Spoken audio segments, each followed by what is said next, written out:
Hi, I'm Tom. I'm Matty. And I'm Lewis. This is the Wigan Way, Wigan's favourite rugby league podcast.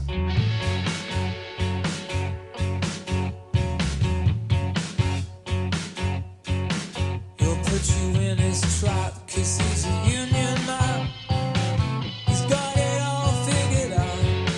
He won't care what you think, 'cause he's a northern man. He's allowed to speak his mind.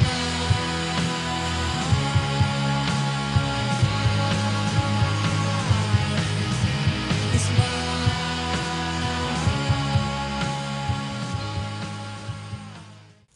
So we are back after the round 15 in Super League. Before we jump into the matches, Matty, Lewis, how have you been? Been okay, been enjoying this hot weather. Yeah, same here. All good, no complaints. Just been enjoying the nice hot weather. Enjoyed watching some rugby league over the weekend. Yeah, some big shot results, really. And we'll talk about that later on. But as we do usually, we've got to talk about the team that everyone wants to win, Wakefield. Yeah, the Wakey way. But Come back to the Wakey way. We always backed them. Yeah. Backing them for weeks and saying how competitive they've been, how good they're going to be. just falling on the wrong side of a couple of decisions. We said last week but, they'll finish up on double figures. But on a serious note, that's a great win for them. We'll talk about that later on. We'll probably leave that as the last game that we highlight and give it its Yeah, it's a Sunday afternoon, wasn't it? Sunday afternoon and give it the full in-depth review that it deserves. But we'll start off as we usually do with the Wigan match. We played St Helens on Friday. Ended up losing 34 points to 16. It was 18-10 at half time. Try scores for Wigan were Miskey, French, Field. Harry Smith got a double.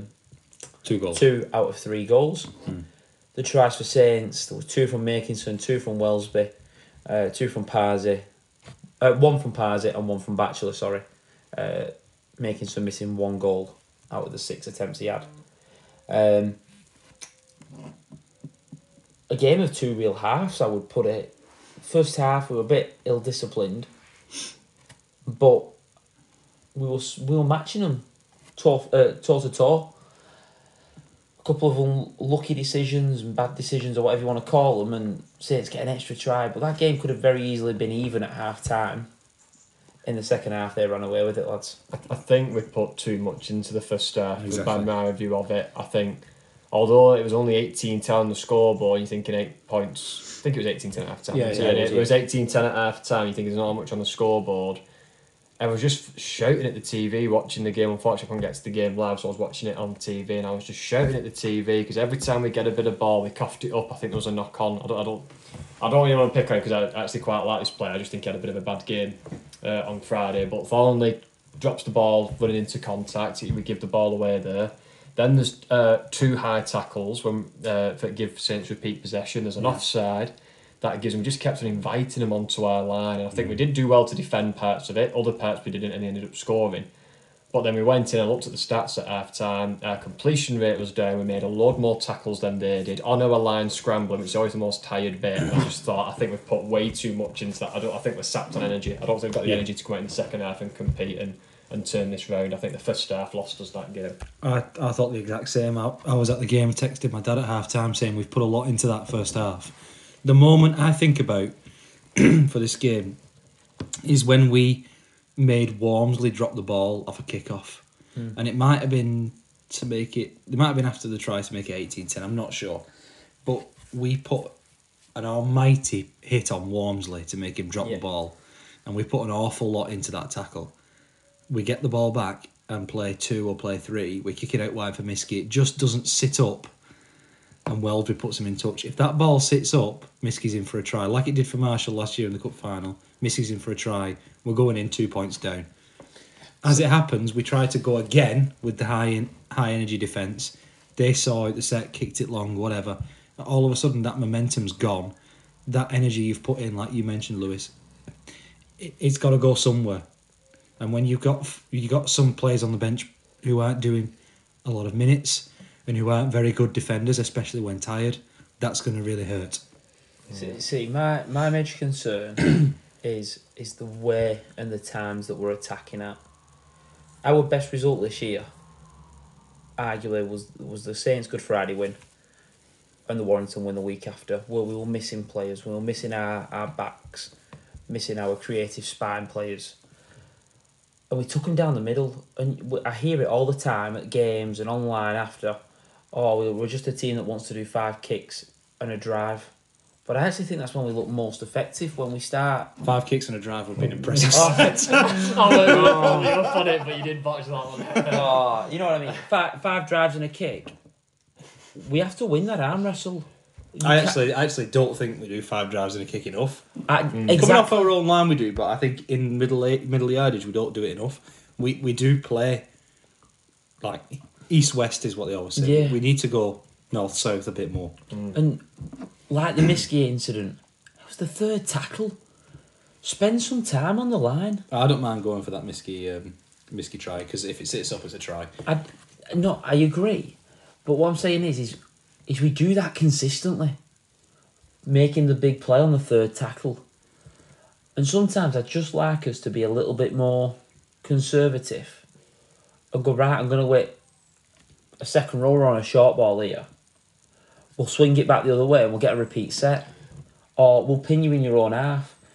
We just seem to want that killer ball all the time. We like trying to score, don't we? When we get into good ball, we're trying to score. There's no patience, is the word I would use. There's no one there who's going to put a little kick in behind, force a repeat set, like you said, and spend some time there. It's right, give the ball to French. French, big no-look face ball pass, trying to find a centre or a winger. Little chip over the top, trying to... It's like, actually, what's wrong with just playing a set down there? Repeat set, or put a competitive kick in, make them either bring it 90 metres or force a repeat set and spend some time It's there. like- Put some pressure on then. When Powell brings, like, Byrne back on the inside, turns him back on the inside, and he crashes into the defence on, like, the post sort of region. And then we try it again. And then we try it again. And then we go wide. That's when we have our best success. But people think you can just, like, spin it out wide and score every time. Well, if you could do that, everyone would do it. And every game would finish 400, 300. Yeah. Because you'd just be... It isn't basketball, is it? It'd just be who makes the most handling errors. Okay, that team loses. End of. But it's not like that. You can't just spin it out wide and score. You'll be put in touch every time. This is where I go back to it. I actually think it's we're missing Cooper and we're missing Havard. Yeah. And I am adamant that if you take the 2 best props out of any team, because I believe they are our two best props. If you take them out of any side in Super League, any side in the NRL, that team will struggle. Look at Saints. They lost Walmsley for 4 weeks at the start of the season. They lose to us, lose to Hull KR, beat Wire, Lose to Catalans. Warrington were out without Vaughan for the one game, and then Cassiano. Cassiano played when he played against us, remember? Oh, yeah. Was it the week after they both didn't play? Yeah. Yeah. And we peppered them, and they didn't win. And then they lost to Saints. It's not a strange concept to understand that if you take your 2 best players out, forwards. 2 best forwards out, your forwards are going to struggle. And with that, we've got Singleton back who's playing his first game. Ellis come back after a 6-week game and has played 60 minutes pretty much every week since then because of other injuries. And I think he's been impressive. Hill and Magor are our bench props who Yeah. neither of them are ready to do huge minutes, although I would have Harvey Hill higher in the pecking order than certainly Patrick Magor. I think He did well on Friday. He put Lees on his backside, didn't he? Yeah, he put himself about, which is all you can ask for a young fella in his position. But you had a good point, Lewis, about people criticising edge defence when it's not necessarily. It's more of a team effort. Well, yeah, it was Wilkin who made this point when I was watching it on TV, and before the game there was a big focus on all Wigan's right edge because of how many points we conceded on that side at Magic Weekend. And Wilkin made a point where he just said, I don't think it's the edge defence. He went, obviously that's where the league can try it, but that is coming because they're not winning the ruck in the middle of the park. And when the team started getting quick play of the balls, the edge defence can't get back on side, they can't communicate, they're not ready, they get back to the 10 metres on line with the ref, they turn around and the play's already on, it's happening, they're coming at them, so then they have to make quick decisions, either run in and decide to commit, but then one runs in and the other one doesn't, so you end up holding back, you end up running into the short ball, it goes out the back or whatever. And Wilkin was saying, yes, they're conceding the tries down the edge, but that is stemming because they're losing the ruck in the middle of the park. They can't. There was a lot of criticism when watching the game about our pack. Paul Scullthorpe was on punditry, and at the end of the game, he actually went, to be honest, mate, I don't think this Wigan pack's good enough. And Brian Kearney did make the point where he said Wigan fans would say throw Cooper, Havard, Willie Isa back into that pack, and you might be saying something different. I don't think the pack as a whole isn't good enough, because we won the Challenge Cup last year. We've beat Saints and beat Warrington. Had a with that pack, haven't we? complete overhaul last year. Ran out of steam towards the end, admittedly, but we went big all season. This year we've picked up some bad injuries, and I don't want to blame injuries, but we have, and that's going to affect it. I know we joked in the first ever episode, Matty, that I'm like Phil Gould. Yeah. But he always says your forwards decide who wins the match. It's just your backs by how many. I think our third marquee signing has to be a forward, and either a ball playing 13 or a hard running front row who can do 60 minutes at least. But I keep seeing this. We can't have three. We can't have three marquee signings and have a fullback and two halfbacks. Yeah, or whatever. I you know what I agree mean? with that. But I agree that we've got to go and get a dominant forward. But who is the right now that you could go out and get? I don't know. I asked this question to anyone who I will ask this question to anyone who mentions it. Oh, Wigan is two props short. Well, first of all, we've got two sat down on the sidelines. It's a squad game though. But who's available? Who are you going getting? Well, that's what Radlinski gets paid to do, isn't it? That's what he gets paid to do. But if there's no one out there ready to be sold, or there's no one there that's wanting to... Oh, it would be for next year. It would certainly be for 2024. I think it'll be for next year, and I do think they will get someone for next year. But that's what I was meaning. we keep saying, let's bring someone in, spend the Bateman money. If there's no one there, there's no one there. No, and some of that Bateman money's been spent anyway, because think about the players who signed improved deals last year. Yeah. French, Field, Marshall, Farrell, Powell, Byrne, Havard, Smithies. Am I missing any more? That's half the team anyway. Yeah. They've all signed improved deals, and French's was very, very improved. Deservedly so, but that Bateman money's gone, and that Luluwine money's gone. It's fine. But this saying of, well, let's go and get someone, I don't have a problem getting someone if it is the right person. Go and get someone from Championship was one that I heard. There must be some big props out there. Well, when they come into the Super League and they're playing professionally, they might not be good enough. You don't just need big props. We've got some big props. Singleton, Byrne, Mago, they're big props. We don't just need big props. We need props that can do big minutes and that can impact the games. That's what we need. We've got a couple of steady ones. But I like Cade Ellis. I like Havard. I like Cooper. We've got some good props. But we need a few who are, game changers now. I just don't want to panic. No, we can't. I just don't want to...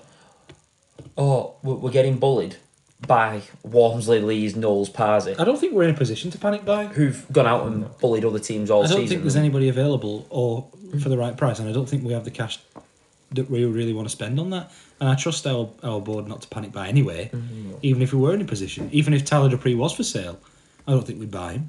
It's one of them. Looks like Walters is coming in the off-season, Yeah. which is an interesting signing I like a lot. But I still think we need one more in the off-season, but it'll have to be the right person, and that's what Radlinski gets paid for. I'll let him make the decision. I think in terms of recruitment, he's done all right. I see people saying how terrible he is at recruitment. I don't think he's been terrible. I don't think he's been amazing. I think he's got a passing grade so far from me. I do think the best prop he signed was because Warrington didn't want him anymore. But you got to remember, we had signed him already. Oh, I know. For this season. We'd signed him anyway. But We just got him early. If Warrington wanted Mike Cooper this year, they could have had him. They could have had him. But I just look and go, well, who has been brilliant with recruitment? St Helens. I think they've been better, but I don't think they've been brilliant. I think St Helens. I don't think their squad is as deep as it looks. St Helens have been better with recruitment. I think, like I said, I think they've been better. But I don't think they've got... James Bell's an excellent signing. Matauti is an excellent signing. Those two already would improve our team. I 100% agree. Parsi was an excellent signing. Take two props. Parsi did more minutes than I thought he ever could in this game. But it was the only prop on the bench for Saints on Friday. I know, Wasn't but it? he did very well. Take two props. Take two second rows out of them. And who are they bringing in?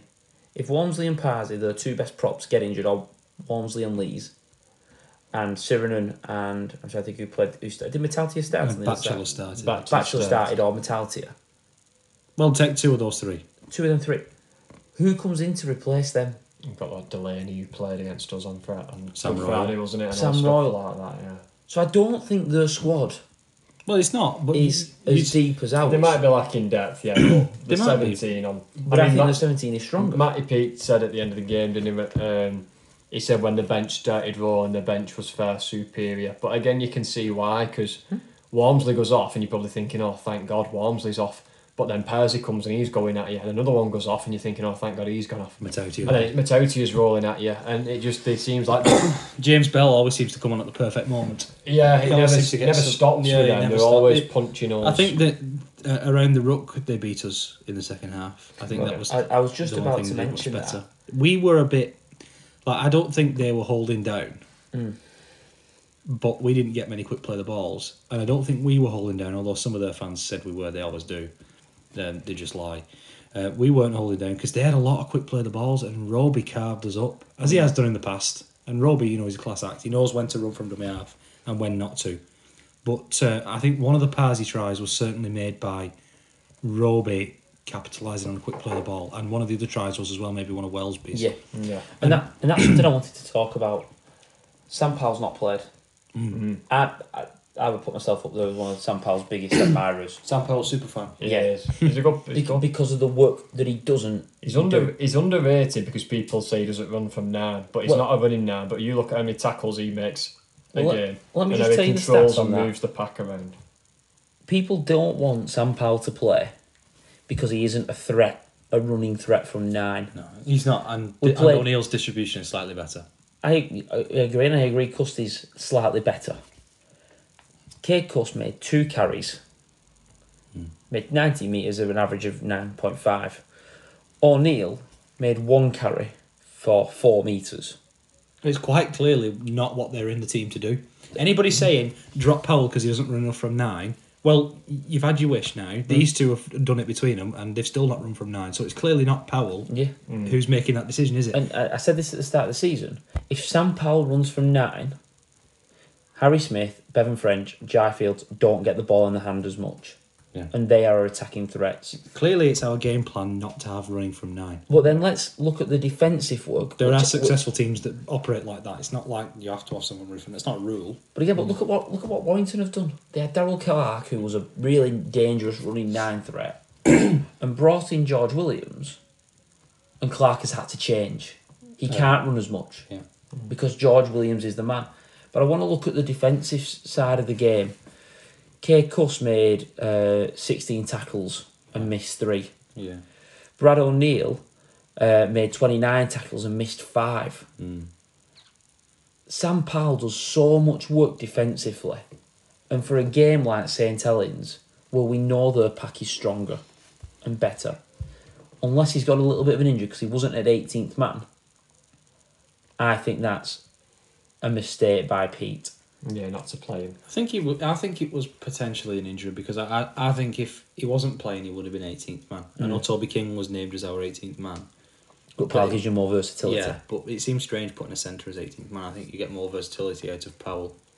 I just think Sam Powell does so much unseen work, and then we criticise our props getting rolled over. Well, you took a guy out who makes 40, 50 tackles a game, could play 80 minutes, And controls the ruck a bit and better. controls the ruck. Then you don't just suddenly not have to make them tackles. Morgan Smithy's got to make them, or Who makes a lot of tackles anyway. he makes a lot of tackles anyway, but you're putting more pressure on him. Or It'd your be back Ellis. rowers have got to make more tackles. Ellis, who's not an amazing defender. Mago, who's not an amazing defender. Hill remains to be Singleton. seen on that. Singleton's not a brilliant defender. These guys are prop forwards. They're not. Not a lot of prop forwards are amazing defenders, but you have too many of these guys making too many tackles. And that's it. You want them making meters. You can't make 40 tackles and 150 metres. You don't have the ability to do it week in, week out. We're seeing it with Vaughan. He's not putting the same stats up that he did in the beginning because you can't keep at that level. But look at the rest of the tackles ready. Cade Ellis made 31. That's a lot. Morgan Smithy's made 53. Farrell made 31. Byrne 24. Singleton 18. Wasn't on for as long. Harvey Hill made 10. Mago 13. Shorrock's 23. I don't think I've missed anyone there, have I? Not at the forwards. Right pack. Bevan French as a halfback, made 17 tackles. Harry Smith made 20. Yeah. You're asking a lot of players to make up for them 40, 50 tackles that Sam Powell makes, and makes with ease. He doesn't seem to lose a lot of tackles. He makes effective tackles. Yeah. And maybe if the fans want us to play a running game and a running 9, you have to lose a French. You have to lose a Jarfields because they can't play that way. You also need... Well, it would be French backs in the wing, wouldn't it? It'd be French back to the That's how it would be. I But was you gonna- can't offer slow play the ball anyway. No. Well, I was going to come on to this because it is, as well as Pelly made some other changes as well. We saw Thornley brought in at centre, King drops out and goes to 18th man. I'm quite a big fan of Thornley. Whenever he's been asked to come in and do a job, he's come in and done it to the best of his ability. My first But words were, Friday was not his best game, was it? Unfortunately No. for him. but I think Pete's got to take a little bit of the issue though. For him to be playing on the wing for 2-3 weeks, then not play for 2-3 weeks, And then drop him in on And then drop him centre on a centre. derby day. on a derby day, on a right-hand side that's been struggling in the past, with a new Yeah. second rower in Joe Shorrocks. Yeah. Are you setting him up to fail there? I don't know if this is a really strange one, this, because obviously King was fantastic for a while, and there were the rumours of him staying permanently. And then all of a sudden, one week, you have a rumour that he's going back to Warrington because they want him, and he's dropped. Like, I know he played badly against Catalan, but he wasn't the only one. Yeah, it was I a don't know why strange he was situation. the. I don't know why he was the fall guy for an entire team underperforming. Because at Catalans, I think a lot, Jarfield got away with a lot defensively. It was his first game back, and he had His first game they had back. Matt Whitley 1-on-1 against him. Exactly. What's he going to do? Well, he moved him to fullback for this game and put French at 6 to defend at 6 because he thought Yeah. French was a better defender I in think the line. he was worried about Sirenen. But Which could again, work, but let's criticise. it's messing it, like you said before, I think, Tom, about the different half-back partnerships we've had. It's not... I mean, we've said similar things about Huddersfield, like, you need consistency. And I know I asked you guys before we started recording this. I actually don't know. We said it at the start of the podcast, me and you, Tom, when Matty was away on his honeymoon, so that's how far away it was ago. Does he actually know his best 1 to 13? And I actually still think he doesn't. I thought on paper, and his head, he probably thought his best 1 to 13 was Field at fullback, French on the wing, and Smith and Cust in the halfback with Powell at 9. But now he said, actually, I need French on the ball more. I can't have him on the wing. So he's got to move him into. But then Cust is going into the bench and coming on as a sub halfback, sub 9. I don't know where Cust fits in this team with a Field, a Marshall, and a Smith, and a Powell. I don't know where. And I quite like Cust. I'm hoping for him to come good. I've seen good things from him. He's probably getting tainted with injuries, so he's in and out of the team, and he can't. Well, really that's build an up any interesting point, consistency. If Cust doesn't pick up that injury Which one? In the cup final or this year? in the cup final, and then the one that had him coming off and then missing a game and then playing and That was the Catalan home game in the snow. Yeah. That one when he picked up. He's been in and out since he's kind of been with us, hasn't he, really? He's well, not- he had a long spell at the start, Yeah. gets injured in the Challenge Cup, then he's back in and out because he can't get his elbow right, starts the season off all right, gets an injury at Catalan, at home. I want Ellen Road Cust back. Yeah. That was like when he was at his best, I think, around that time. Mm. It's interesting, he was in the paper today saying like he definitely wants to extend his deal. We've got a team option for next year. He definitely wants the team to exercise that, which I think they will. And He wants to play 9. He wants to play 9, yeah, I was going to mention that. He wants to play 9. He wants to play 9, he said.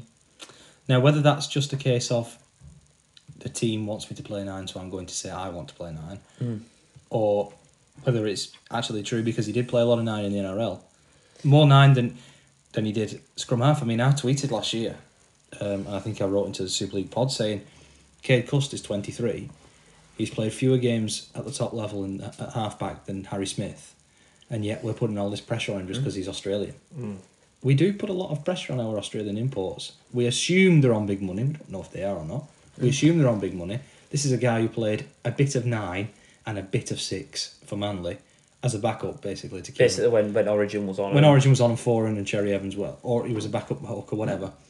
He played 40 games, 20 of them were at halfback, less than Harry Smith, like I said, and he's coming over here and expected to be essentially what Jackson Hastings was. And also, Hastings came under different circumstances. I know, but Hastings had played a lot more games That's what I mean. by the time he came to us. So I can see, first of all, I can see why people hold him to such high standards because of he's Australian.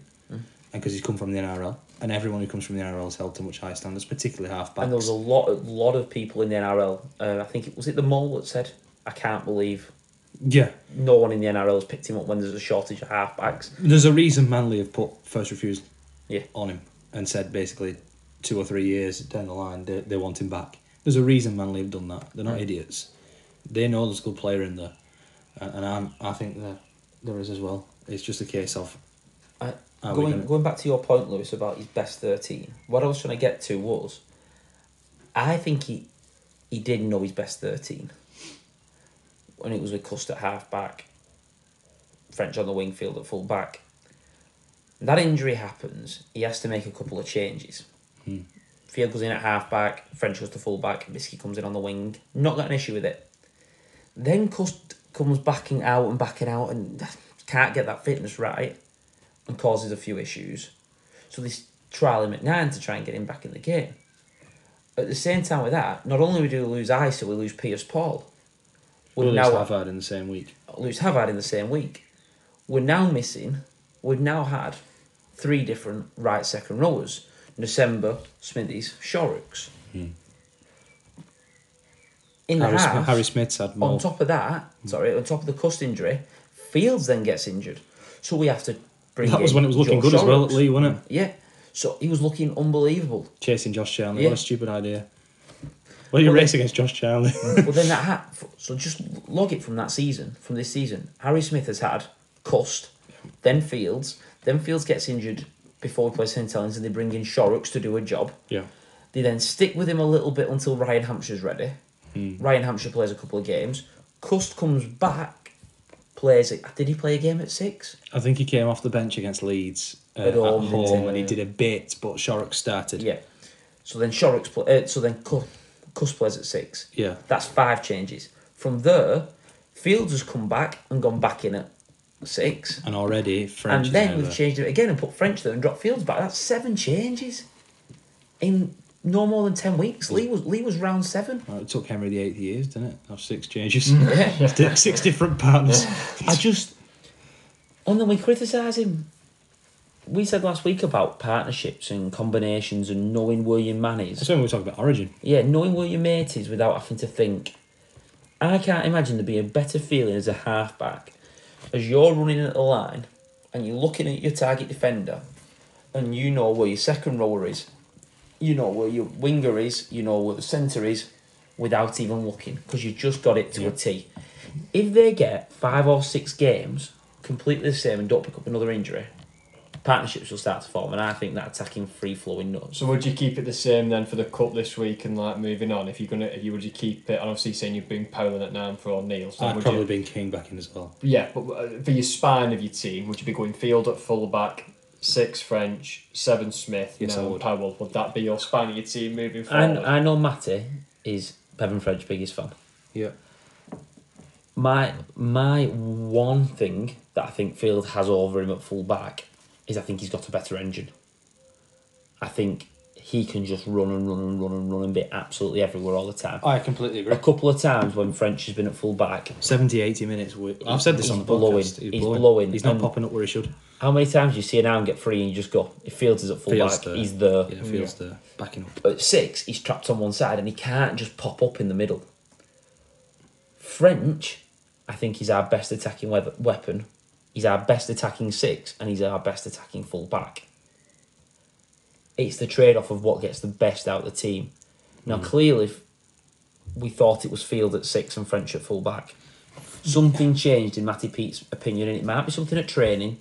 They both might have walked up to him and said, "Listen, I want to play full back," and Bevan says he wants to play 6. I don't think it has to be so rigid. If you think about what the best qualities Bevan French brings, he can unlock a team with ball in hand, with his big dummies or his face balls, whatever. He can also unlock a team coming out the back, especially coming out of yardage from deep. But defensive, He can do all that from 6 and from 1. The number on his back and the position he starts has no impact on what Bevan French is good at. So you want to pick based on what Jay Field is good at and what Jay Field is bad at, because French is the same player whether it's a 6 or 1, I believe, and Field isn't. So would you then have Field at full back and French at 6? I think I would stick with that, yes. Yeah. And I would see how it goes. I would at least give it a chance, yeah. I just think the one reason I think Field at full back is he struggled one-on-one defensively in the line. But at the back... Oh, against Matt Willie you're going to. Yeah, it was his first game back in 8 I'm weeks not as saying well, anything so- that... But my concern in him at 6 has always been his... Defensively, I think he's a little bit light. But when he's at the back, I think he times it to perfection. He's an And- excellent defender, 1-on-1. And I think he's a better defensive full-back than French. I think defence... I think they're both very, very good. I think defence-wise they're probably about even, but I think it takes more out of Bevan than it does out of Jay. So I think you take a bit out of Bevan's attack, whereas Field is always backing up through the middle, and that's what he's good at. Duracell Bunny. Yeah, and so I would just pick that based on what Field is good at, and I think Field. It's you an get more air to one, Field than but Ball. they need consistency going forward because it's not a nice and Harry Smith Stick- yeah. having so many of these. Pick one and partners. stick with it. Pick one, stick with it for a couple of weeks, run it. If we see improvement, see it getting better, then we should start to see better performances and Roll better with it, scores, yeah. shouldn't we? But And yeah, all I these think they're doing guys, well. all these guys are under contract for next season anyway. So Well, that's it. Last question then. I said Sam Powell has to come back in next week. yeah. Who plays on the bench? Because they can't play O'Neill and Cust. No, I don't know. I don't know out of them two who would play on the bench for me. Because if it's O'Neill, and that's what they're going with, they have to go with it, and they have to be moving Cust on. Move Cust, yeah. I don't know. I think the answer is it depends how fit Cade Cust is. If Cust is 100% ready to go, put me in coach, all that stuff that they talk about, then I would think he would get the nod for me. Yeah, I don't. This is what I was saying before. I don't know. This is the problem I've got, and not that I've got a problem with Cade Cust. I think he's a good player, but I just don't see it at the minute.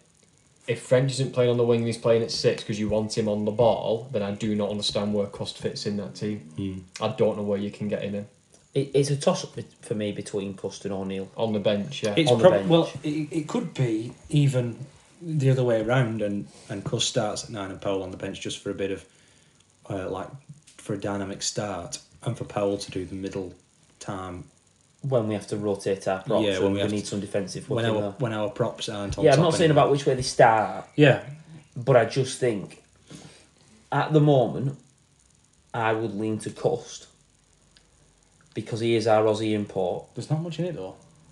Because he is our Aussie import, and he has to step up now. That's what we've signed him for. It's Also, we've got to make a decision on him pretty soon. and we've got to make a decision on him soon. If in 3 weeks' time they drop him and O'Neill plays, That's him done.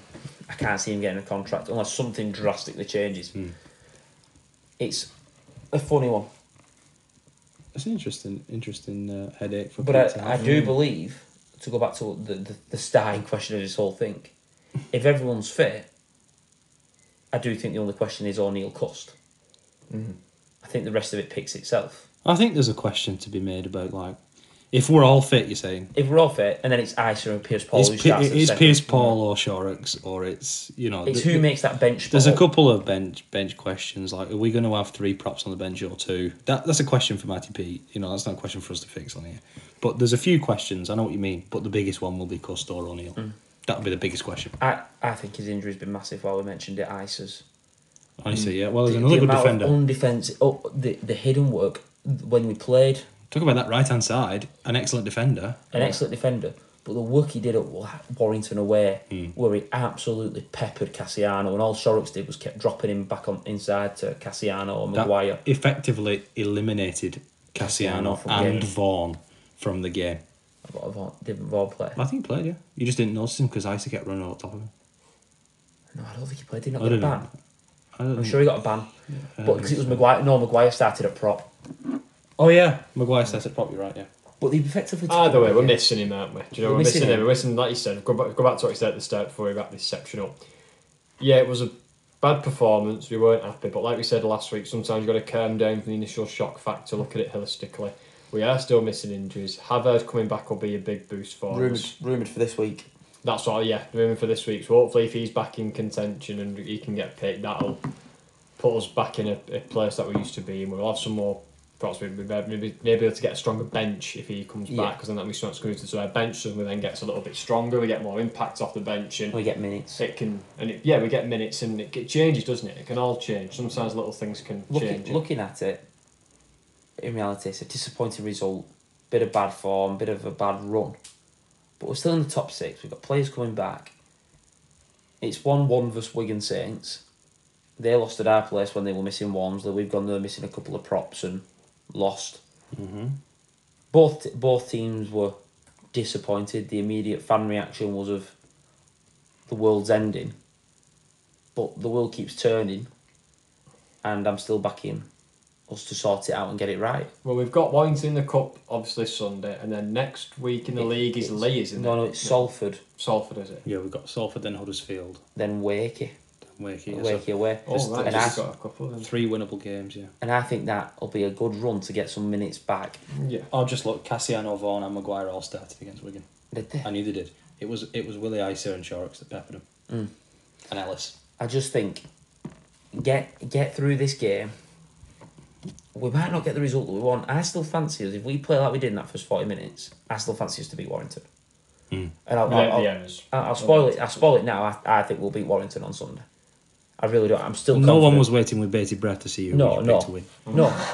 But I'm not saying it going, oh, I don't know. Oh, I'm not either. Yeah. I'm still confident we'll beat them. I think we'll win. We just got to put an 80-minute performance together. There's one in this team. There's a really good performance in this team coming. I can see signs of it. And as soon as it happens, we get a win. Hopefully get it this week. Go to Salford, win. Salford, Huddersfield, Wakefield, And Leigh. then go 4 wins from 4, and all of a sudden your season's back on track. You're Yeah. running into playoffs. Oh, you'll be in the top semi-final 2. at Challenge Cup. Yeah. Tidy up your discipline. Stop making life harder for yourself by giving away your hard tackles, your penalties, coughing up easy possession. That'll make the game a hell of a lot easier. Be prepared to spend some time during the opposition's earth in a bit of a territory battle. Then let your floor players go and do what they need to do to break a team down. Yeah, we can go from there. Oh, Like you say, I'm still can I just say confident. one more thing?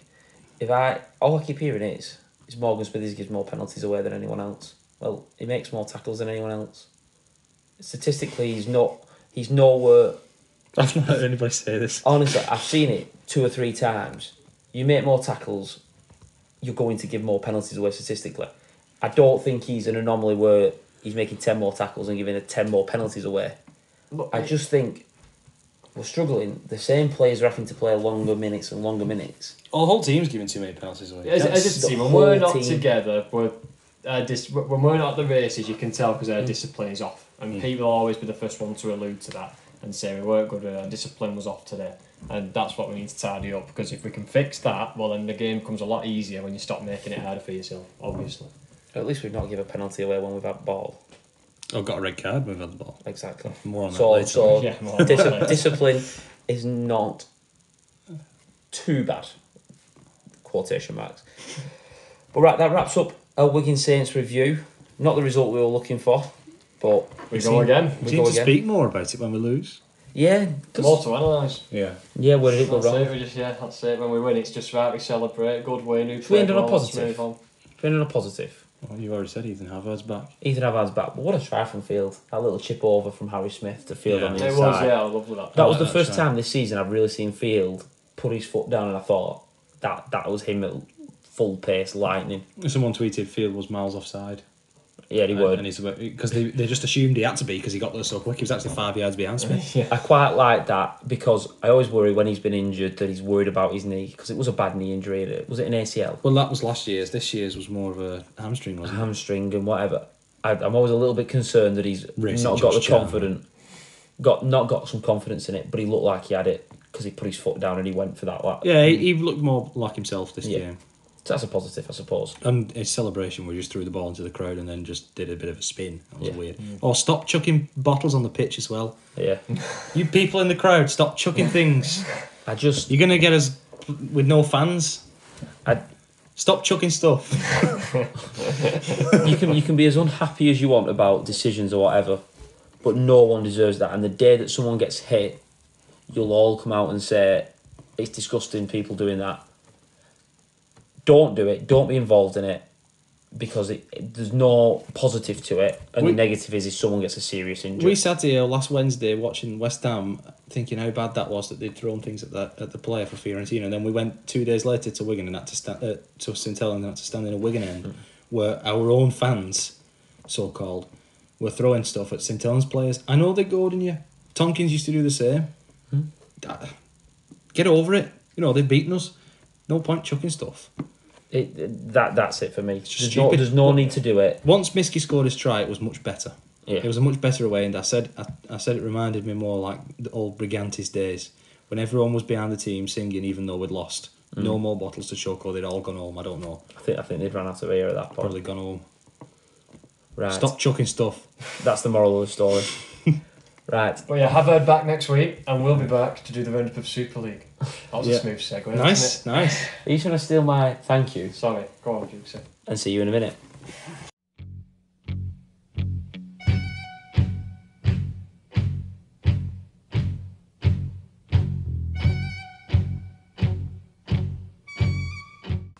So we're back looking at the rest of Super League. We're going to start off at the Menderhorse Jungle. Only 4 games. Was it 4 games on Friday? The 3. 3. Oh, okay.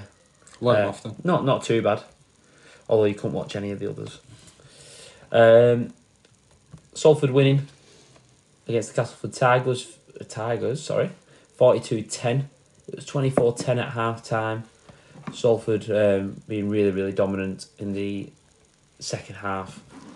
Try scorers for Salford were Sam Stone, Tim Laffey, CO got a double, Rhys Williams got a double, Dean Cross and Atkin. Sneak only kicked 5 out of 8 goals. Bit of a poor effort from the boot with him. He's human after all. Yeah. Try scorers were Kenny Edwards and our friend's favourite player, Jason Gary. Gareth Widdop kicking the goal. He's seeming to stick around at full back. Which goal do you think he kicked? The one for Kenny Edwards to crash over, or when Gary scored out wide? Yeah. But a very, very dominant performance for Salford. They just seem to have that edge all the game. I can't really put it down to anything. They just seem to be a better all-round team. There was a time last season, I remember Paul Rowley said, where they started the game and had some good performances but couldn't really get many wins. Then towards the end of this half, the second half, should I say, of the season, he said we switched our focus on performances to wins. It was just winning no matter what it kind of looked like. Yeah. And it seems like this year they found more of a balance now, where they always seem to be performing at a consistent level. Doesn't mean obviously they're going to win every week, but they're performing at a consistent level. They're winning the games they should be winning, and they're winning games that they should be winning comfortably. They're doing that as well, and I think that was an example here, winning 42-10 against Castleford.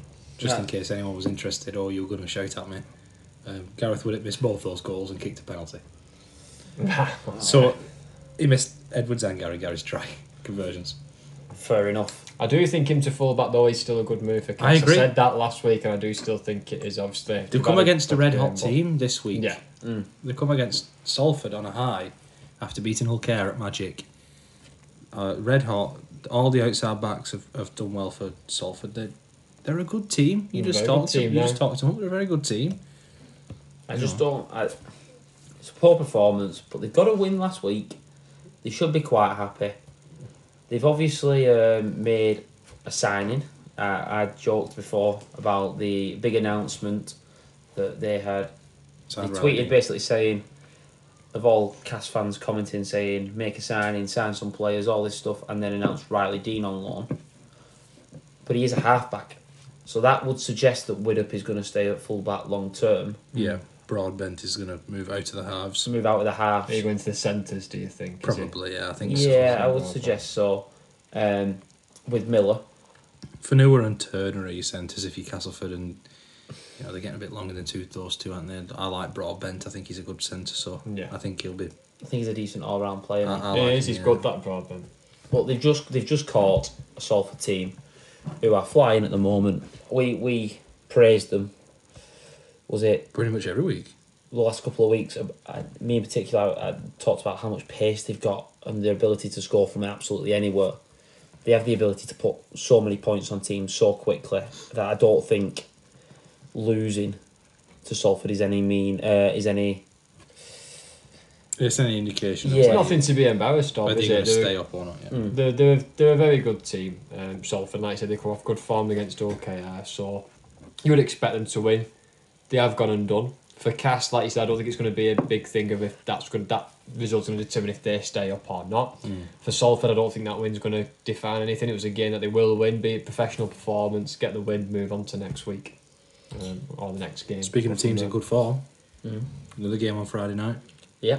Lee against Hull. Lee. They were both in good form leading up to this match. We spoke about Hull maybe having an off week, considering the wins that they've got in the last few weeks, back to back, that having an off week was going to happen. They weren't going to suddenly go from not winning a game to winning every week. And I thought this was going to be the game. They lost to Lee 28-16. Tries for Lee were Mellor, Chanley got a double, Briscoe and O'Brien. Tries for Hull FC from Griffin, McIntosh and Adam Swift. Lee, probably the better team in Hull. I think in the whole, Hull had some good moments, good spells, some very good creative moments.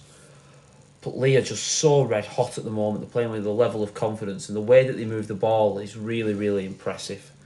They're not afraid to spread it early. Their outside backs make so many metres. I'm looking here. Hardacre, Briscoe, Latelli and Charnley all made... We spoke about them before. 100 metres plus. Charnley's made 164 again and scored 2 tries. Unreal. I think Lee will be kind of like... They'll have a certain confidence about themselves, I think, after this run. Where no, I can't see any team that they're going to go against and feel like underdogs or feel like they can't win it. Do you know what I mean? I feel like whoever they're going to come across now, they're going to be saying, you know what, we can beat these. No, I 100% agree with that. They've earned the right to swagger. Yeah. Yeah. I do think, as we said, for Hull FC, the winning run will come to an There's end. a bad performance around the corner, because there always is, no matter how good your team is. Yeah. There's always a bad performance around the corner. South Sydney had a bad performance around the corner, but it's been a bad If we look at Lee now, they've gone on a run where they beat Wakey, Leeds, Cass, Huddersfield, Wakey.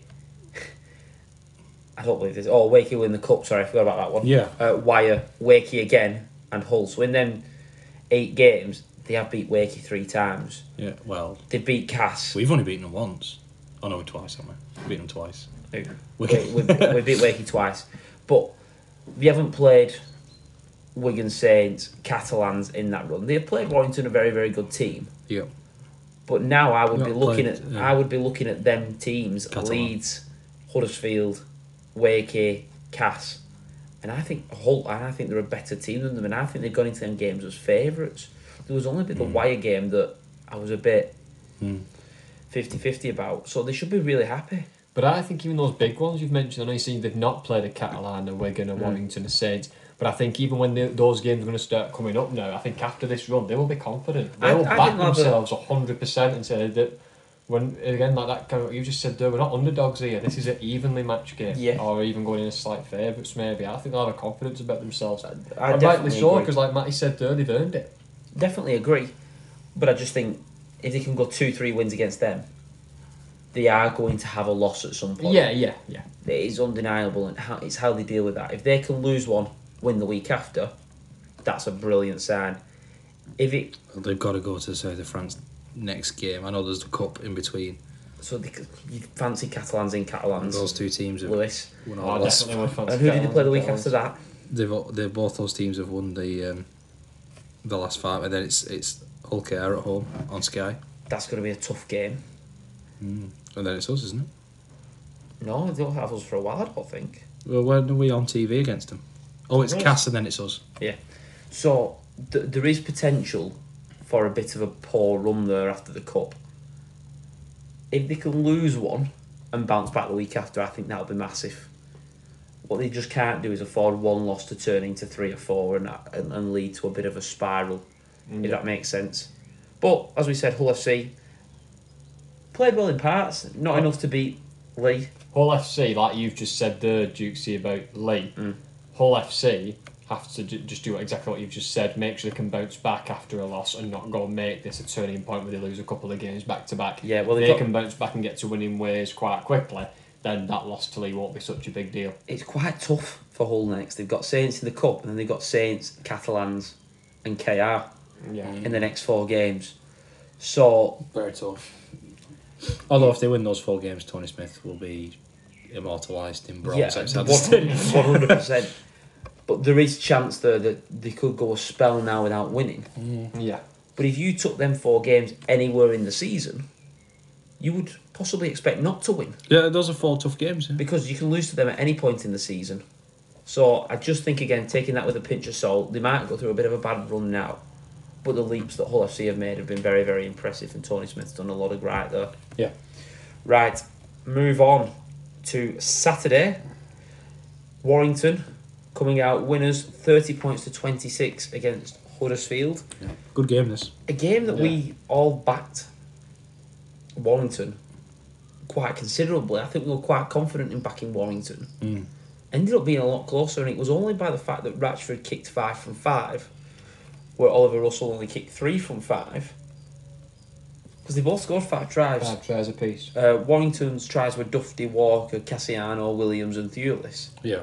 Huddersfield's Lullahia, Faj, Nguama, Cudjoe and Bibby. The major talking point for this game, in my opinion, was the spine again for Huddersfield. I know we talked about it, but there was no Jake Connor. Russell came in, didn't he? Price, Faj, Russell.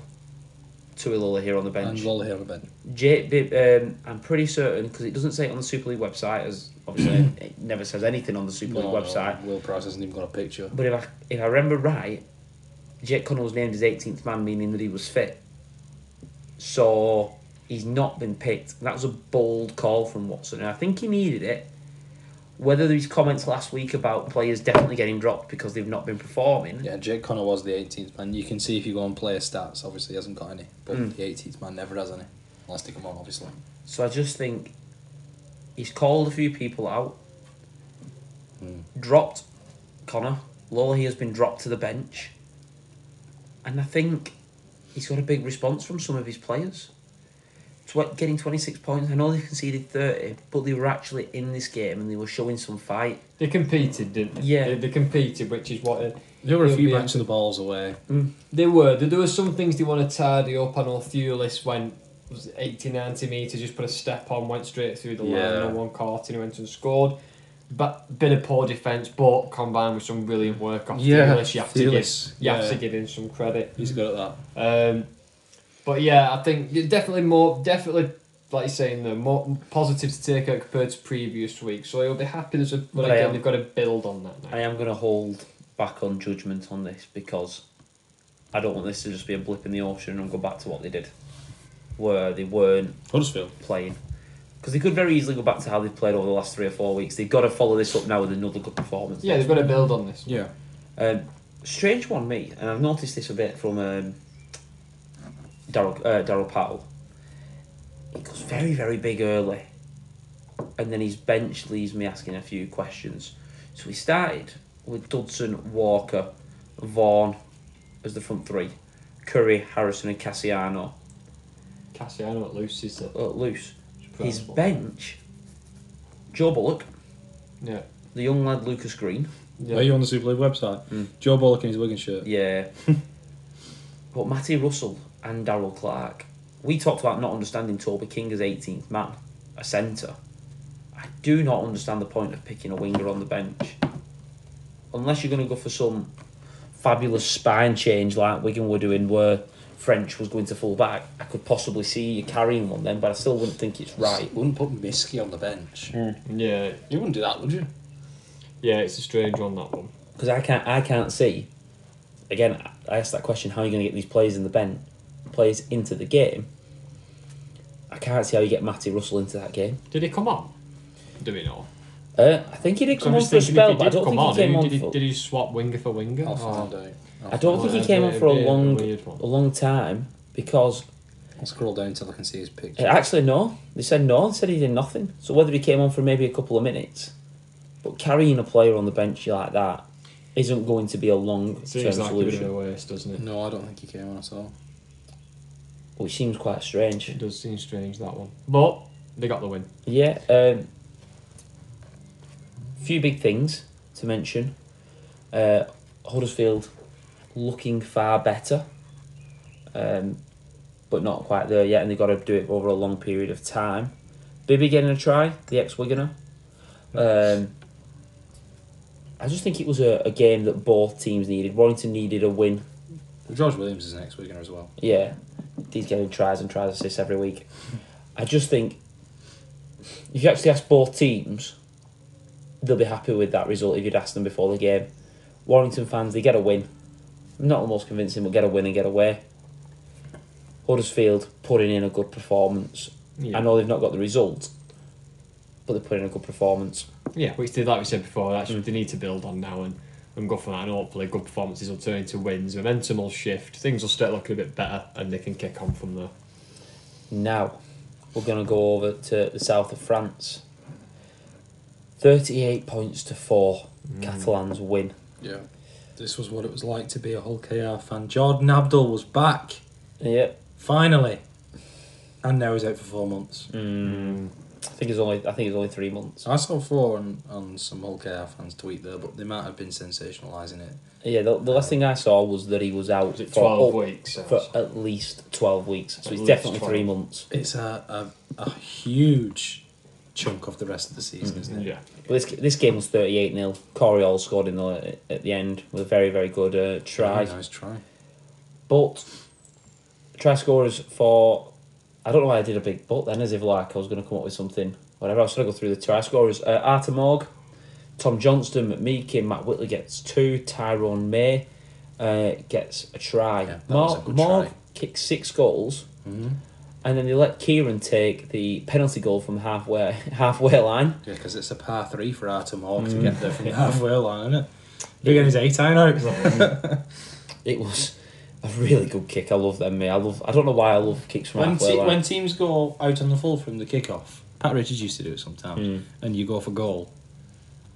Yeah, it's exciting. I just love that. Think about this bench for Catalan. Busquet, Desiree, Gudemond, so 3 massive props I've said so far. Sam Tompkins? What's Yeah. going on there? And can we just point out the halfback that started was Tyrone May? I think he's a big body. Yeah. And he can play second row And he very, bullied, very he easily. bullied some defenders for that try, didn't he? Yeah. Not as Yeah. much as Mike McMeekin bullied 15 defenders for his Where try. he that just he- pulled the pants down, didn't he, McMeekin, for that one. He just... It was Carried him over the line. that was and embarrassing, set the that ball down. defence on that try for McMeekin. It was. I think Good really run, keeps us what but we embarrassing defence. It's a bit of a worry for me. Okay, I would be a little bit... You mean for like the May try and the McMeekin try? Yeah, they were soft. just... They were, seems like we say it every week though. I said it when Castleford played them. I said it when Wakefield played them. I said it when we played them. I'm saying again now. Catalan just seemed to score tries where you think that was easy.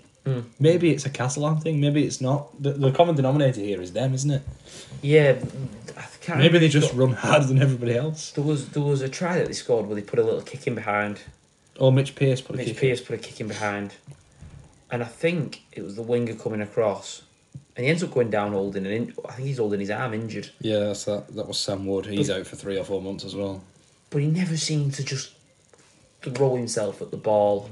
No, if he'd have gone for it, he might have. I think he gets there. Yeah, maybe. That would have been, I presume, Whitley's try. And we're looking at the injuries that they've now got. Hull KI and Abdul, Thingy Sue, Sam Wood. Who else was out on that list? Well, Jack Walker's got a week off. He's injured for a week. Coots out indefinitely. And what was the lad with the spine injury? Batchelor. James Batchelor. There is a chance that this could completely derail their season. I don't want it to. I hope it doesn't, yeah. I hope it doesn't. But it could. you'd think we've done 7 weeks, we've done it tough, got Abdul back, our general, and then bang, he's out for at least 12 weeks. He might not play again this season. That's true. And If I Coot might was- not play again this season. If I was Willie Peters at Hull KR, I won't be having a go giving me players a spray for this game. I would just go into the sheds after the game, just say, right, let's get back home and let's have a bit of a reset. Let's Le just get Sheds, back mate. to... Get into Le Sheds because it was an away game in France. in Le Sheds. Yeah, get back home and let's just have a bit of a reset. Let's just go back to what we know. Get back to what we were doing well at the start of the season. Not focus on it too much. Let's not start to panic and have those thoughts of, oh no, this could go wrong. We've got a couple of things to do here. Let's get back to what we were doing and try and turn this around again, which I think that's where I'd be going with this one. Because I think the more they play on it and the more they make it a big deal, the more it could possibly turn to a derail, it could start to overcompound. So I'd just say, forget about it, get home, Move on. You got Salford in the cup on Saturday. Yeah, 12 it's a o'clock. chance to reset that. What a game that could chance be. to by the way. right the wrong of Magic Weekend when they managed to beat them. What a game that could be. by Now, the way. I've got a question relating to Catalan. Yeah. No one has figured out how to actually travel to Catalan. I really don't think there's a team that has a consistent plan. How to do well in Catalan? Not genuinely, just how to get there. I was reading like OKR fans saying, "Oh, we've tried to go in on the day, coming back. We've tried to go in the day before. We tried going for a week. Well, we've tried all those We've things, tried doing all them, and there's never one that just seems like that's the right way to do it. And I think it's a bit. I don't think that can help every week. Every time you play Catalans, sometimes you go in on the day and coming back that day, and then the year after you go Well, and you go 2 days early. Catalan are strong at home. They always have been. New Zealand Warriors are strong at home. They always have been. These are just facts of the Super League and the NRL. I 100% You agree. have to travel on plane to get to the game, and all the other games it's just a coach on the M62. That makes a massive difference. They've got strong home support. Both those teams have strong and vocal home support that back them. That stadium in the south of France makes it feel like they're on top of you, the fans, and that makes it feel louder. I think it's such a difficult place to play, and What I mean with the they've got a travelling team is- that's lined up ready for a tilt at the trophy. What I mean with the travelling is you look at football in the Champions League, and a team plays on the Saturday in the Premier League, and the plan's already there. We travel 2 days before. We do this. We get a plane at this time to come back, and we do our rehab here. And it's so much well planned out. Every year with every rugby league team, it feels like going to Catalans is a different plan, a different whatever. And I would love to see if there's a statistic of whether teams do better if they travel on the day, if they travel the day before, or if they do 2-3 days there. The best result I can think of at Catalan would have been, remember 2018 where we won all the Super 8 fixtures and we won 13 games in a row, including the semi and the final. I remember going to Catalan that year and we had a few missing, and I think I remember Oliver Gildart scoring a lovely try, and we just battered them. We were playing cricket. I remember we come off, put the rugby on, absolutely battered them. That's the last time I remember any team going to Catalan and battering them. I think Saints have beaten them quite well as well recently, but there's not many teams go and win easy there. I just think having a consistent plan of how you travel and how you get there and what you do when you get there. They've been in the league for how many years now? It's 15, 16 years. Even, And still no one has a consistent plan of when we play Catalans we go 2 days before, or we do this or we do that. It seems to change every time, and whether that, I know COVID affected a few things, and that affected and meant that people had to travel on a day and come back. There's no magic bullet to this. There isn't a right solution. It's tough to play Catalan in Catalan. End of. I'm just amazed that it's not happened yet. Right, the last game, Yeah, we've got to talk about it. the biggest game of the week. Lewis, I don't want to throw you under the bus here, but I am. You asked me at the end of the last episode, where was this game being played at? I did, yeah. And I said, it's being played at Wakefield. And you said, and I quote, it don't matter. Leeds. Because Wakefield are crap. Yeah. I think that was the word you used to describe Castleford. I think the word you used to describe Wakefield may have been cut out the podcast. Yeah. But you said that. You said it doesn't matter where they play. Well, I tell you, going to the BOL support stadium, it does matter. It's Wakefield an place win. to go when you pass that washing machine to get into those stands and the Asda trolley. 24-14. What did that steward say to you when you asked where to put your empty bottle or something, or your empty burger tray? I asked him where the bin was and he said, oh, that's a good question. Just leave it. Just put it on the floor.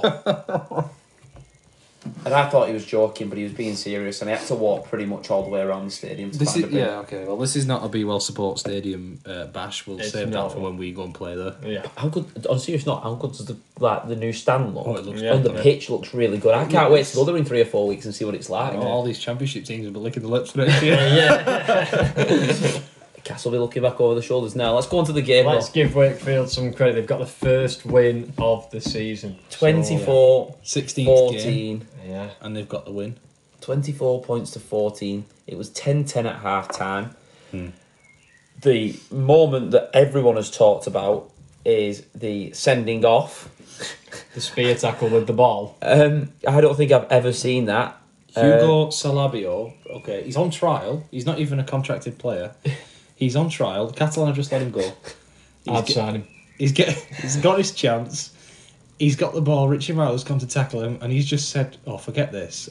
Dropped the ball, picked Richie Myler up, and speared him head first into the floor.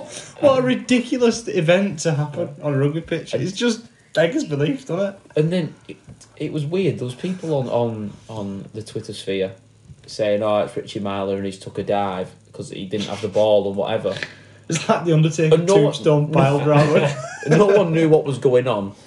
No one had a clue, and everyone saying, "Oh, it can't be that bad," and people at the ground saying, "Oh, it's not that bad."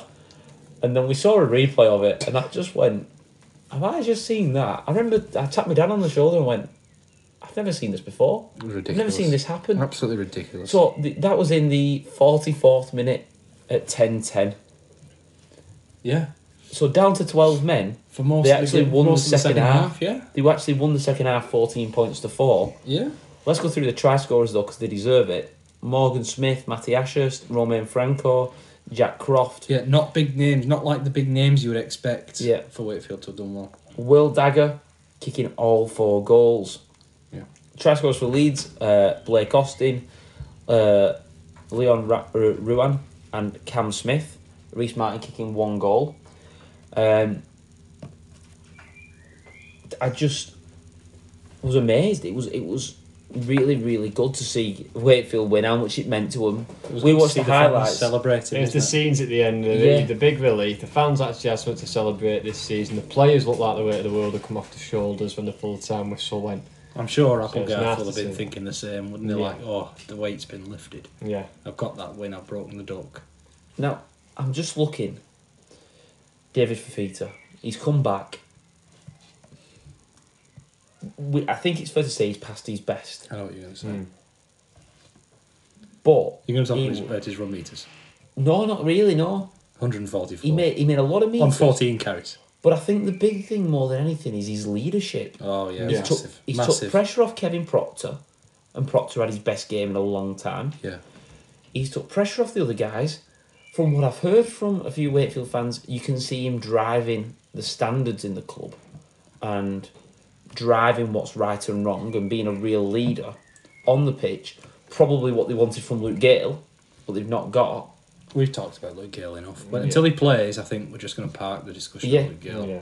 But he's come in, not been training, not whatever, landed, and he's made an instant impact. He made an impact at Magic Weekend, like we spoke about last week, a positive impact Yeah. at Magic Weekend, and he's made an even bigger positive impact this week. He's only been in the country 8 or 9 days, and he's already. Well, he's made the season have a bit of positivity, hasn't he? Given the fans something to cheer about. And all the videos that you saw, you could just see how much that club meant to him. He was there a long time. How long's he been at Wakefield for? Oh, I 6, don't 7 know. years? It might not be that long, but it was a long time. It was definitely definitely pre-COVID, wasn't it? Because I just think it showed how much he cared about that club and his passion. Just picked everyone up and refreshed them, and you could see him talking when it was 10-0 and Austin scores, and a few Wakefield players put their hand on the head. I nearly got head on hand. he's done it again. Words the wrong way around. He put his hands on his head, and there was a bit of a, oh, here we go again. Especially when it got to 10 apiece. Yeah. And you just imagine from what you've seen on the pitch and what's happening at our time, he gets everyone round and he gets everyone there. Even with the sending off, he was the first player in. Could He be was in the something- middle of it, and you could be just something we're missing. I think as Wigan Warriors is somebody to get the troops rallied after conceding points. and just his leadership we talked that he took 14 carries and made 144 metres, averaging just over 10 metres a carry, which is impressive as it is. Yeah, I think that's a good effort. But his leadership, I think, is more important to them. Making them confident, making them play. I'm really impressed with what he's done, and I'm so happy for them. I'm so happy for them with what's happened to finally get a win. No, I want to flip this. All credit to Wakefield. They've done very well. They've got the first win. I don't want to take anything away from them. Yeah. This is a big loss for Leeds. Oh, for me, I want to go as far as to say they beat us down to 12 men at home. Everyone's like, oh my word, it's an exceptional performance. That to me now means nothing. Yeah. Because they've lost this game. Yeah. That was almost like that was their grand final. Like, they lost the cup there's no semi-final. point winning that. Beating Saints at home. Beating Saints, at Saints. Beating Wigan at Wigan. If you're then going to go and lose to 12-man Wakefield and Cass twice. It's just not. There's no. If you're going to win those big games, you've got to win the games that you should be winning as well. Wakefield and Castleford have got between them 8 points. Am I right? They've got 8 points between them. 2 of those points were when they played each other, and Castleford won. The other 6 have come in games against Leeds. Think about that stat. We actually texted in our group chat. I sent a text in and went, I don't know what's going on at Leeds, but is he close to the sack? But Leeds aren't at the bottom, so you're thinking all these teams at the bottom are beating Leeds, but they can't be that bad because they're not at the bottom, are they? They're eight. It's just so again inconsistent in what they're doing. It's inconsistency. To go and beat those teams away from home, away from Headingley. Can we actually look at the teams that they beat this year? Catalan. They beat Saints. Wigan. Beat Wakey. Then beat Catalan at Leeds. Yep. Beat Huddersfield by a point. Beat Hull FC. Beat us at home, where they absolutely battered us in second half down to 12 men. But their losses, they lost to Warrington, Hull FC in the first 2 games. Saints by a point. Lost to Cass. Then lost to KR. Lost to Lee, Salford. Saints by a point. Cass by 2 points. Wakey by 10. Plus Wigan in the cup. Plus Wigan in the cup. Close. Now they're out of the cup. With a form like that, they might not get top 6. There's lots of good teams this year. And they got the grand final last year. Let's not forget that. They got the grand final last year. What bothered me as well for this was Warren Smith come out and I saw that he said something along the lines of, we've lost to a team that has been competing well all year, or something like that. And it was very delusional. You can't say that after. You could say that after you got beat by Catalan or Warrington. You can't say that after you lose. When Wakefield, and this is no disrespect to it, but when their own coach Mark Applegarth has been saying that they're not good enough, they're not completing high enough, they're making life hard for themselves, you can't come out not scoring points and being nilled and not scoring any points at all. So then come out to Ron Smith when you lose to him, be like, oh well, these are a good team, they've been competing hard all year. It's like, I get he's maybe trying to pay a bit of credit to the opposition. I can respect that, but there's also a bit of those comments just spell delusional for me. It's like, what? That's your assessment of that game? This for me as a coach, you have to come out and just say you have to own this. It's not good enough. You have to own this defeat. You have to. I always imagined. I remember Wayne, and when we lost, he would always take the blame. Every loss was Wayne's fault. He never put it on the players, or very rarely. This is when you come out and say it's not good enough. I need to fix things. We need to fix our defence. We need to fix our attack. X, Y, and Z. It's not good enough. I'll make sure it's fixed. He actually came out and praised Wakefield. And it just didn't feel right. I'm sure that's not sitting right with a lot of Leeds. I don't mind him praising Wakefield if he says, look, all credit to Wakefield, they got the first win, well done, but we're going to go back at this and we need to have a look at these areas. Yeah. But it didn't seem like he did. He just said, oh, well, yeah, we've come here to an hard place against a team that's been competitive all year. And I was like, again, if I'm a Leeds fan listening to my coach that after the game, I'm going to be like, really? We just beat Wigan 4 weeks ago with 12 men. We can't lose to Wakey like that. That's it. Wakefield. Like I said, that victory now, those victories that they've done to me, if you're going to lose against Cass and Wakefield, they mean nothing. Yeah. If you can't back them up and win the games you should do, there's no point in winning those hard games. Wakefield's points difference is minus 315, and that will have been boosted slightly by winning this game by whatever it was, 14 points. So, minus 328 before this game. That doesn't scream to me like a team that's been competing all season. Well, exactly. Let's not try and kid. They got beat by us 60-0. Let's not beat around the bush. 60-0. They They have not been competing. They've not been. In some games they have, but not all season. They've not been competing every week. They competed like when they took Salford to Golden Point, And this is a bloke. and they competed against Warrington, but that's about it. That, by the rumours, have had a fallout with Cruz Leeming, an England international, And Brad Dwyer. And Walters. Walters, and chose not to re-sign Hardacre, who was very open about wanting to stay in Leeds. Who was the other one that didn't re-sign? They didn't re-sign Briscoe. Briscoe and Hardacre, the outside backs, yeah. They have 5 mega experienced players. So much experience there. And they've let him go. You let Lehman go after, was it 6 weeks? Well, he was the captain. captain at that Yeah, point as club well. captain, It didn't, yeah. That's what I remember saying. That it didn't sit right. That you just let your club captain go in very weird circumstances. It didn't sit So right. that was when I was on honeymoon as well. When he said that, Yeah. like Leeming had left, I remember listening to it. And do you know who the captain is now? Is it Cam Cam Smith? Smith, I think. I would guess it's Cam Smith. I don't know. I don't know for a fact, but looking at the team, he would be the natural leader. I don't know who the captain is. Yeah. But there's some. I don't want it all to be a Rowan Smith. Let's all jump on the bandwagon at Rowan Smith, because there are some things that he can't control.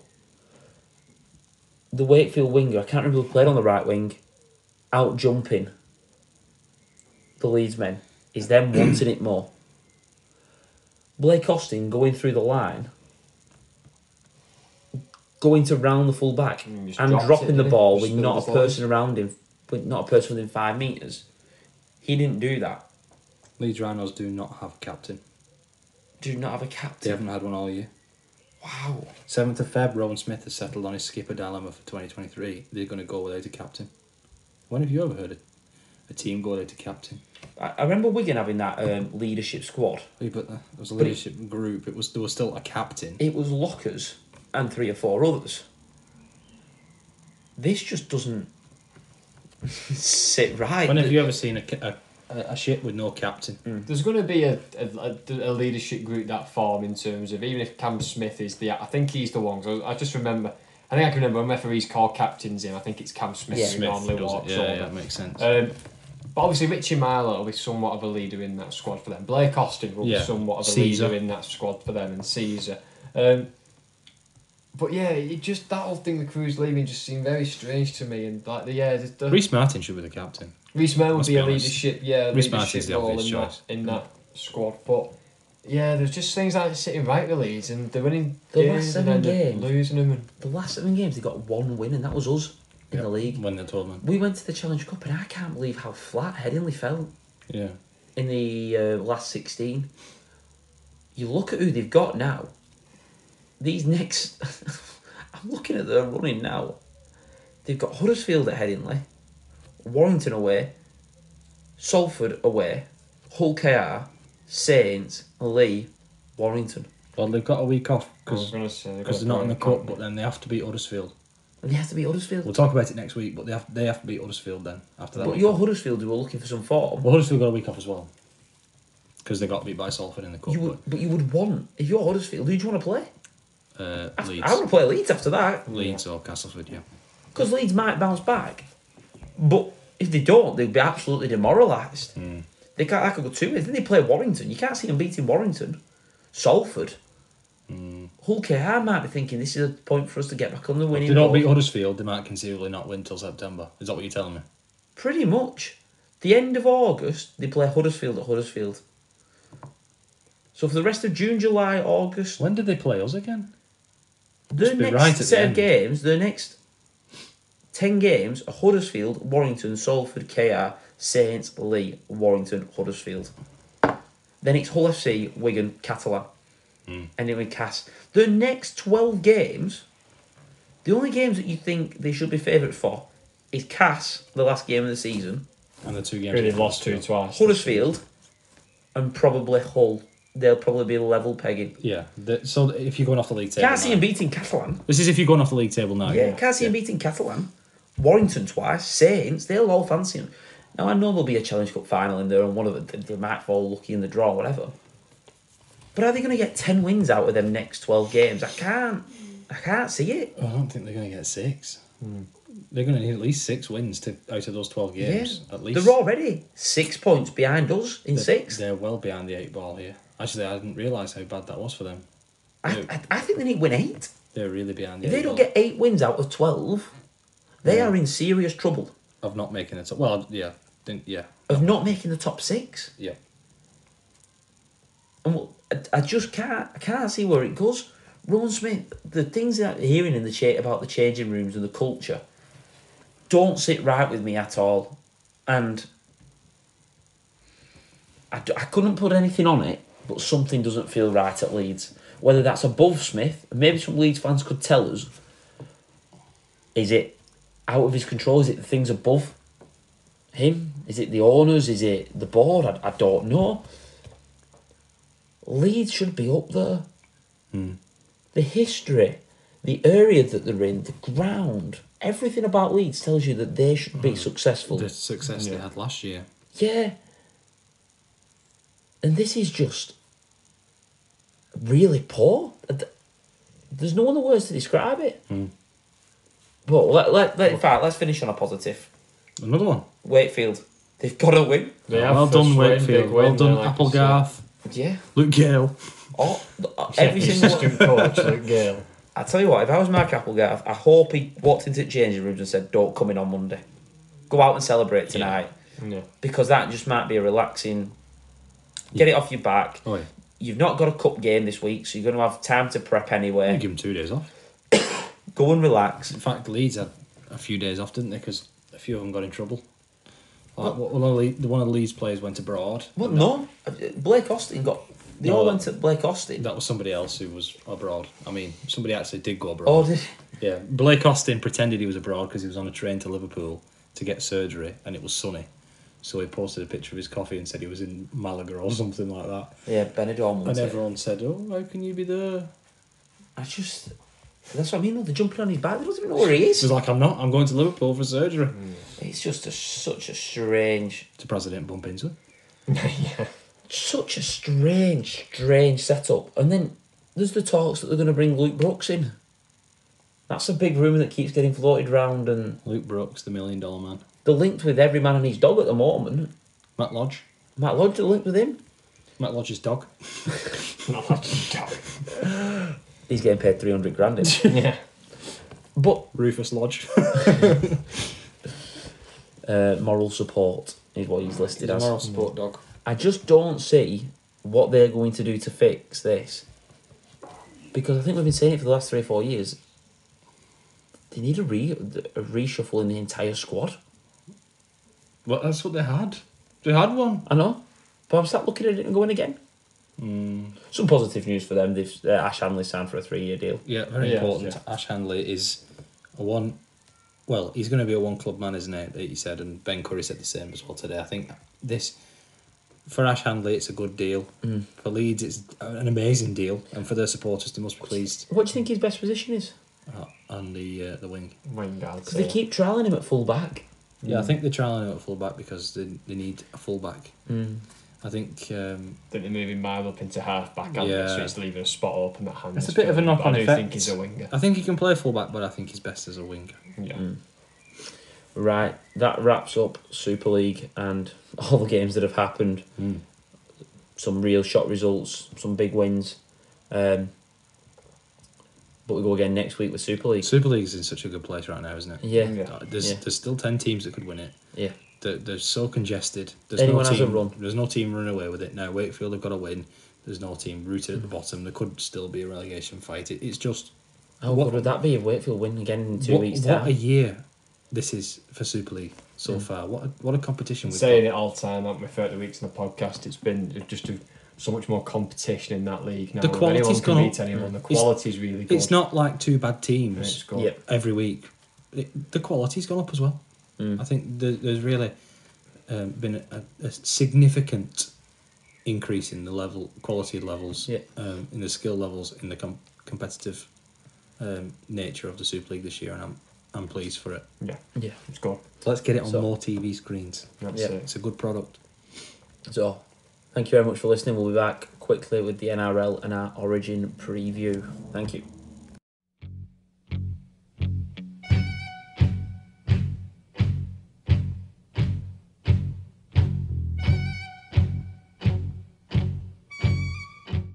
So we're back with a quick review of the NRL. First game, Gold Coast Titans versus the West Tigers. Yeah. West have been in some form, but now they're missing Appy. 4 weeks, is it, with a broken jaw? It seems to me like if I broke my jaw, it'd take me a lot more than 4 weeks I to know. go back to what I was doing when I broke it. I know, it's mad, isn't it? But Gold Coast coming out 28 points to 12. I think this was a good win for Gold Coast. They were pretty professional, defended well, attacked well, an all-round game. Yeah, Philip Sammy's a star, isn't he? Yeah, West just a little bit flat, missing the key man. I don't think there's much else to say about that. Brimson was good, and he got into like Origin reckoning back in there. He's 18th man for Queensland, but He's a top player, Brimson. Brimson was good. Campbell was good. Some big news from there. Was it West? One of the coaches has talked about they're trying to turn Bateman into an all-round 13. They want him in the middle of the pitch. Wigan tried it for a spell, and they ended up back on an edge.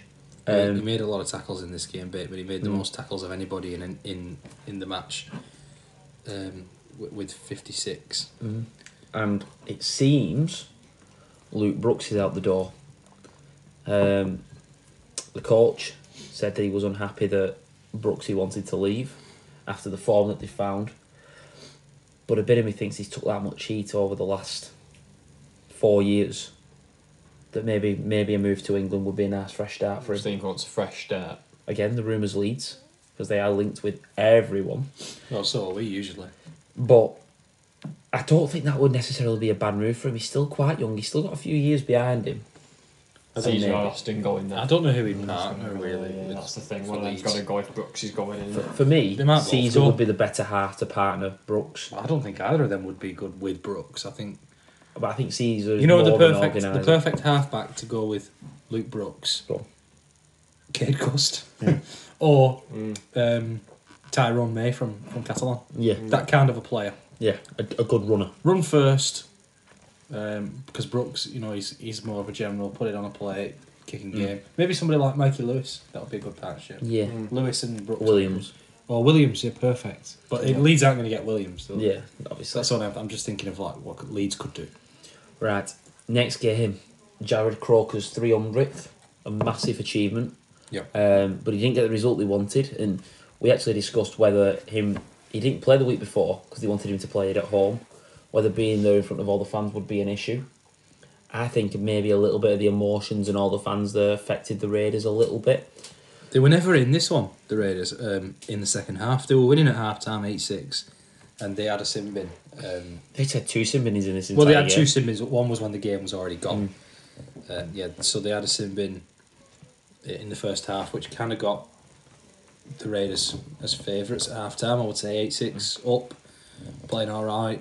But the Warriors, they've just got something, Who would have thought that James Webster and Richard Agar would be coaches of one of the form teams in the competition that play this dazzling style of rugby with the General and Sean Johnson. Fantastic. By the way, Come on leaps and bounds this season, aren't they? And Sean Johnson seems to be back to his best form, which is obviously a big Fantastic thing for them, again. which is helping them with this kind of push they're doing. I know we've been saying that, but will he ever score an easier try than what he got? No, he had to make that try, Tom. Yeah, honestly, he timed it. He timed it perfectly because it was in the last minute. The 30 points to 14 down, you score, you still don't win, and you get a kick off and you try and throw it across maybe 40 metres, and Johnson's been clever, just stepped up. Without Johnson, they were through though. But there's just no need. I just think that's If you want to talk about a well taken try, it's the third week in a row I'm mentioning my dad's favourite, Lionel Richie. Wateen Zalesniak scored an that outrageous, is, honestly unbelievable try. we shared it on the Twitter. Go and have a look at it. Mid-air, completely. 'Cause I Facing thought the- Johnson had overkicked it. Fist in the wrong direction. He did overkick it. He plonked it down in the absolute postage stamp corner of the end goal. It was a ridiculous, ridiculous try. If you want one thing all week, it has to be Wateen Zalesniak's try. Has to be. He's on fire, isn't he? Yeah. Another player I love for them, Chas Nickel-Cockstad.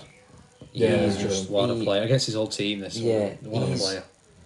He's a full back of like the Dylan Edwards style, always backing everything up. Yeah. An engine on him. He is a real talent. I love him. Now we're gonna move on Go the Warriors. to Manly.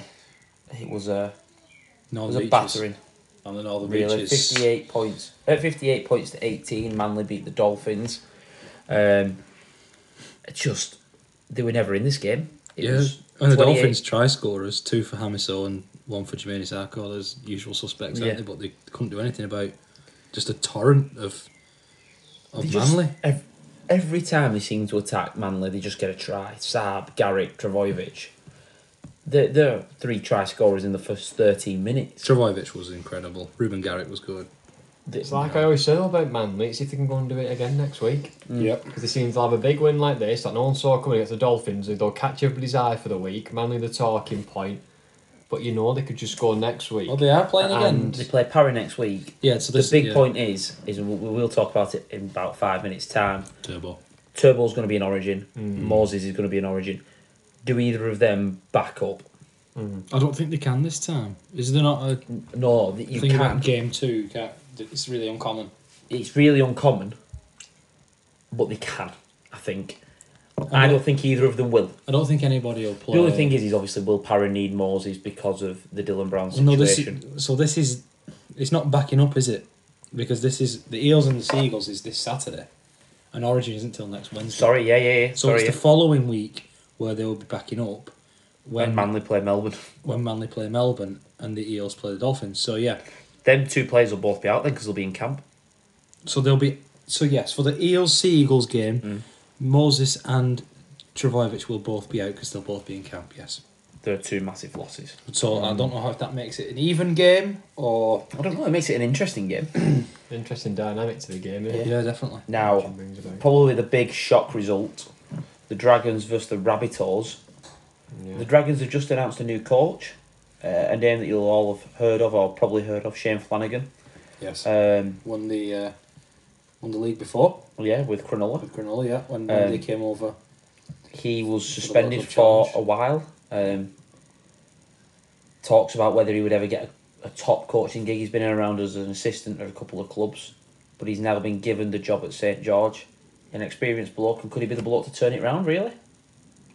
Possibly. He's got the experience for me. Well, it's only at the end of the season that he's coming in. Yeah. He's still the assistant to Manly, so he's going to finish that this year, and at the end of the season he's going to come back. So the interim, who's Ryan Carr, who actually he's won 2 out of 4, he's going to do the rest of the season. Which I never like an interim doing the rest of the season and knowing who the next coach is. Yeah, it's a tough situation. It's a tough situation for him, but he'll be playing. Like he'll be trying to get himself a job, won't he, for next year? Perhaps even in the same coaching staff. Well, time will tell, but what a good result it's been this week for him. Massive We result. keep talking every week on the podcast about how much particularly I love South in the NRL team, love watching them I think play. it was just a bad day at the office for me. Well, they only lost on they goal lost kicks. by, yeah, 6 tries points, apiece. didn't they? It was That's the problem with the Rabbits, though, isn't it? They'll think, well, you score whatever, and then we'll match it and score We'll an extra just one. outscore, But yeah. it's not how you win games, always, is it? no. There was a talk about whether Jason Demetriou, how he's going to target this middle part of the season and get players back going. Because Bennett's done it the last few seasons where he's let them sort of get carried away and then dragged them back into line. Jason's got a tough job on his hand there.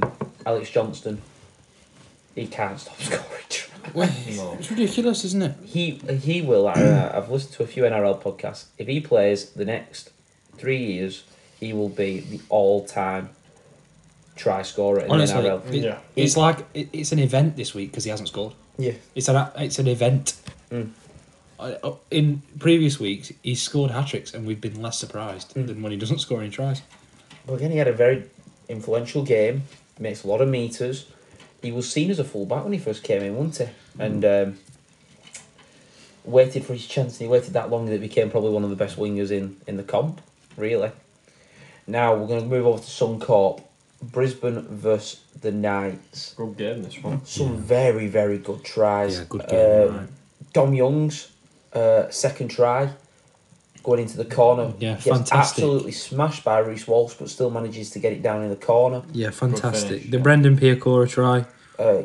Caelan Ponga's where he dances through the line and then steps with a big left foot step to beat Reece Walsh at full back. He smashed Walsh as well in attack. Yeah, I think, smashed him. I think Walsh was returning a kick, saw Ponga, Probably thought to himself, battle for the number 1 Maroons jersey, let's get one on him, ran straight at him, and Ponga said, no you don't, and absolutely flattened him.